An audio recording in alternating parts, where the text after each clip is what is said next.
कि हम कष्ट में तो हैं, लेकिन इतना कष्ट नहीं है कि हम मोदी जी को छोड़ देंगे। मोदी जी वो माँ है, मार कितना ले, चिपटे उनसे ही रहेंगे। इन्हें नहीं पता, जो बात कर रहे हैं पैसे की, इनके खाते सीज हो गए हैं। मैं इनको राहुल गांधी के पास ले गया था 5 लोगों का डेलीगेशन।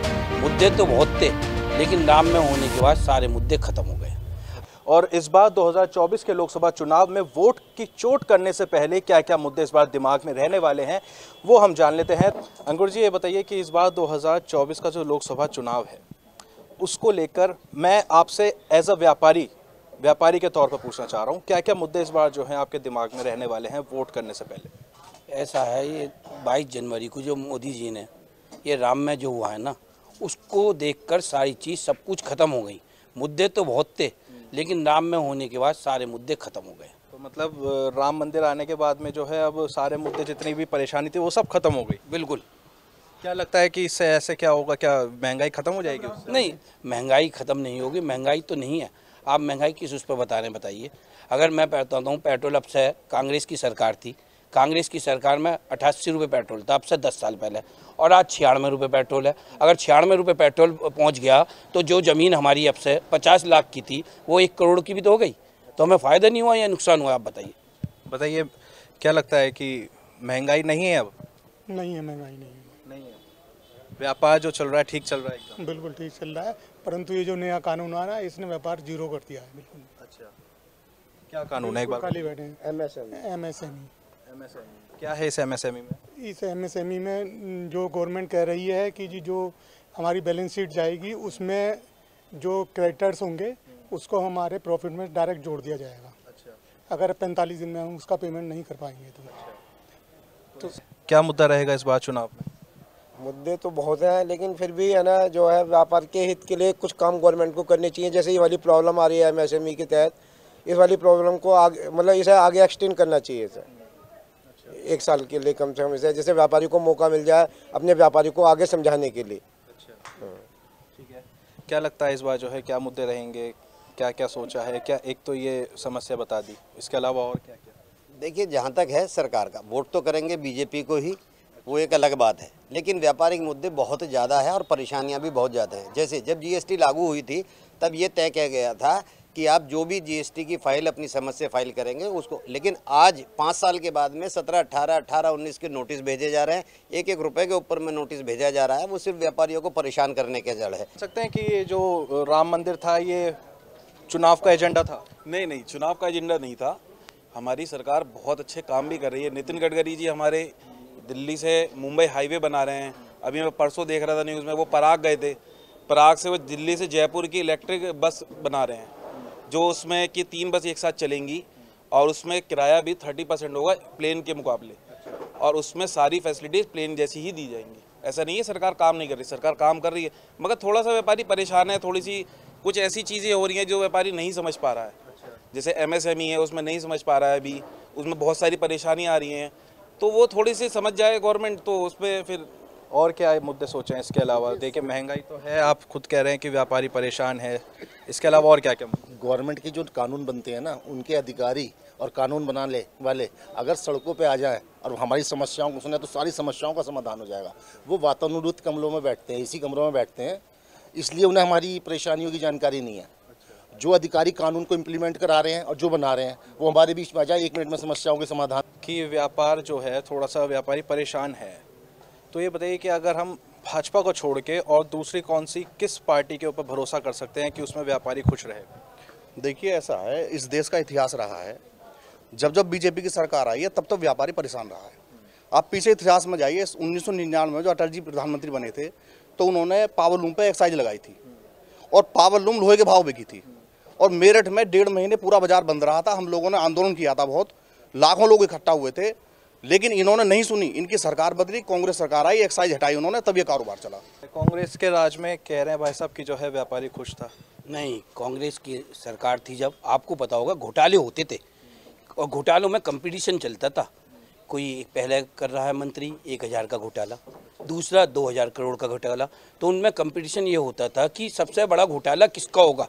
और आपने देखा होगा 10 साल केंद्र की सरकार हो गई है, 6 साल राज्य की सरकार, कोई घोटाला बताइए आप मेरठ दिल्ली हाईवे है, मेरठ बुलंदशहर हाईवे है। जब मेरठ से दिल्ली जाते तो हमें 4 घंटे लगते थे, मेरठ से बुलंदशहर जाते थे तो हमें 5 घंटे लगते थे। इन हाईवे पर जब हम चलते हैं ना तो हमें मोदी जी याद आते हैं, योगी याद आते हैं। और जब पिछली सरकार को हम याद करते हैं ना तो हमें कांग्रेस की सोनिया गांधी, मनमोहन सिंह जी, जो अपना चुपचाप बैठे रहते थे, सोनिया जी के इशारों पर काम करते थे। आज वो ऐसा कुछ नहीं है। मोदी जी जो करते हैं ना, आज देश इनके मुंह पर सुप्रीम कोर्ट ने कल ही तमाचा मारा है।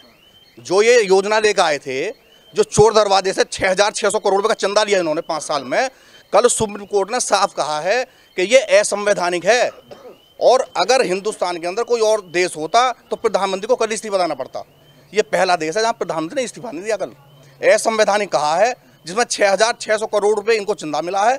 और सुप्रीम कोर्ट ने कहा है 6 मार्च तक इनको हिसाब देना है बीजेपी को कि 6,600 करोड़ रुपए कहाँ से आए। और रही बात करप्शन की, जो नेता साइकिल पर चलते थे आज वो फरारी गाड़ियों में चल रहे हैं। आप देखो ना बीजेपी के नेताओं को कहाँ से पैसा आया। क्या कहेंगे भाई देखो, मेरा कहना ये है कि ये जो राजनीतिक विश्लेषण है, हम हैं यहाँ पे व्यापारिक। बात चल रही थी कि व्यापार की क्या स्थिति है, रह गया राजनीतिक विश्लेषण। तो भैया फरारी वो किसी की तो छीनी होगी, जिसके पास फरारी आई है तो जिसकी छीनी है उसे वो तो चिल्लाएगा ही। लेकिन बात ये है, मतलब कांग्रेस के पास फरारी थी भाई कांग्रेस की फरारी अब बीजेपी वालों पे आ गई। ये तो जो सत्ता में रहेगा फरारी में तो वो ही घूमेगा। लेकिन समस्या ये है कि हम कष्ट में तो हैं, लेकिन इतना कष्ट नहीं है कि हम मोदी जी को छोड़ देंगे। मोदी जी वो माँ है, मार कितना ले, चिपटे उनसे ही रहेंगे। तो वोट तो देनी है भारतीय जनता पार्टी को, लेकिन सरकार मैं आपके पास फिर आऊंगा। ये बताइए कि जो है तो इसके अलावा जो है कांग्रेस को आप सही मानते हैं कि व्यापारी के लिए कांग्रेस ही बड़ी? नहीं, बात सही। देखिए, मैं एज ए व्यापारी बात कर रहा हूँ आपसे। आप पार्टी को एक तरफ रखें, आप इन सबके दिल पर हाथ रख के देखें कि एज ए व्यापारी कल हम लोग डीएम को ज्ञापन देने जा रहे हैं। क्यों देने जा रहे हैं? हमारे अंदर टीस है तभी तो देने जा रहे हैं ना। एक आम व्यापारी को रोटी चाहिए, कोई सरकार चाहे किसी की भी हो। हमारे समय में भी कुछ दिक्कत आई, हम लोग भी गए दिल्ली, जाकर हमने भी ज्ञापन दिए। मेरा कहना है कोई व्यापारी अगर भूख से मर रहा है, ये हमारे गांठ वाले हैं, ये गांठ बांध रहे हैं, अगर काम नहीं होगा कहाँ से रोजगार मिलेगा इन्हें। बात ये नहीं है, मुझे महंगाई नहीं दिखाई दे रही। आपने जिनसे क्वेश्चन करे वो कह रहे महंगाई नहीं है। भाई ठीक है, तुम्हारे घर में 2-4 करोड़ रुपए हैं, लेकिन जो गांठ बांधने वाला है, ठेला चलाने वाला है, रिक्शा चलाने वाला है, तांगा चलाने वाला है, आप उनसे पूछो ना महंगाई है या नहीं। क्या कहेंगे इस बार जो है 2024 को लेकर जो ये बहस चल रही है, कितना समर्थन और कितना इसको आप कहेंगे कि गलत है? नहीं, समर्थन अगर हम भाजपा की बात कर रहे हैं तो 400 सीटें पार कर रहे हैं, सोचने वाली बात ही नहीं है। इतने अच्छे विकास कार्य हो रहे हैं तो कहाँ इसमें सोचने वाली बात है। सारी जनता भाजपा के साथ है।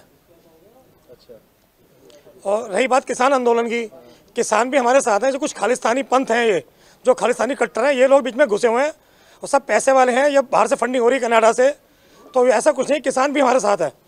आपने देख लिया जयंत चौधरी ने पूर्ण समर्थन दिया है, चौधरी चरण सिंह जी को भारत रत्न दिया गया है। किसान जो असली किसान है वो हमारे साथ है। अब ये धनाढ़ किसान है जो कि करोड़ रुपए 100-100 करोड़ की शादियां कर रहे हैं, वो किसान नहीं है। असली किसान भाजपा के साथ है, हमारे साथ है। देखिए ऐसा है, देखिए सत्ता बदलते देर नहीं लगती। ये जो घमंड है, ये तो घमंड तो रावण का भी टूटा था। देखिए आम आदमी बहुत ताकत है। अगर ये चाहते हैं कि ये इतनी दौलत इकट्ठी करके, और आम आदमी की ताकत तो वोट की ताकत तो रिक्शे वाले की भी उतनी है और करोड़पति आदमी की उतनी है। ये कट्टर कांग्रेस समर्थक है, राहुल गांधी के समर्थक हैं। इनका भी खुमारी उतरी नहीं है, अभी खुमारी इनके सिर पर चढ़ी हुई है।